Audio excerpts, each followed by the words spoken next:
Verdade, tá que nós recebemos uma carta que avisa uma aclaração riba diploma, porque já que está andando um par de tempo acaba. E a carta, verdade, tem uma inclaridade, tem um ponto que nós estamos compreender. E nós temos fase agora aqui que nós estamos com nós rector na escola, para nós vai formular toda a pergunta que nós temos. Nós estamos na primeiro lugar, primeiro que nós reaccionar, nós que saco, nós compreender bom que tem parado em carta, porque naturalmente nós deve uma explicação maior. De maneira carta tá, nós não por explicar maior, porque nós não compreender. Essa carta tá papel de diferentes coisas que nós não sabemos precisamente que conta. Tá verdade sim que nós atoma aspecto acaba de verzwaring de diploma de Holanda, camina nós introduzir na curso. E para minha parte camina bom esse tempo bom schriftelijk examen 5.5, zit na vigor acaba.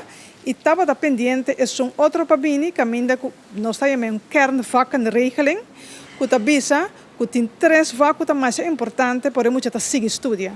Que tá wiskunde, holandês, e inglês.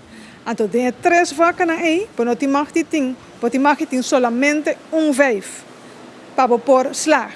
Então, essa é a mesa, nós de caso escola a preparar acaba para a verzwaring aqui, de slagen.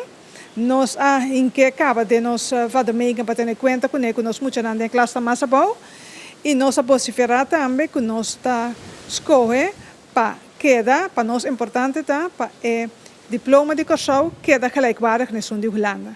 Dat pensei mirando a carta aqui para nós nota claro que a decisão que o que tem a carta que tá nós está queda manter essa aqui que tá direito que nós está tem para anos que nosso diploma está queda gelijkwaardig na de Holanda. Se esse não é caso, está põe naturalmente para nós muito estorbo mais, dificuldade mais para não por seguir estudar para fora de curso.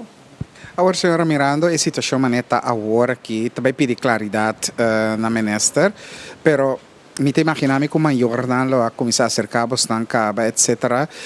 E se tá verdade, maneira também a compreender aqui, isso também significa que lo vai ter 2 examen, também tem 2 diploma, explica-me. Sim, não, nós não por saber conclusão aí, vou por interpretar a carta naturalmente de diferente maneira. Pero é da hopi, foral nós, que tem que trazer é maior na que uma explicação, nós não quer interpretar nada robês, para agora nós dar uma explicação robês. Para nós tá tranquilidade e claridade é hopi importante.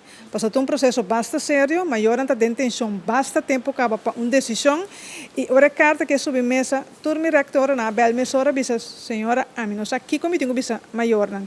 E contesta da nós tá sigue ou nós não tá sigue, popo saca turcos for de carta, então esse para nós tá é claridade que nós mester, para base de sei nós vai querer que outro passo não que nós potuma, para em todo caso nós por duna maior na contesta não necessário e para nós também para preparar nós mesmos para acontecer.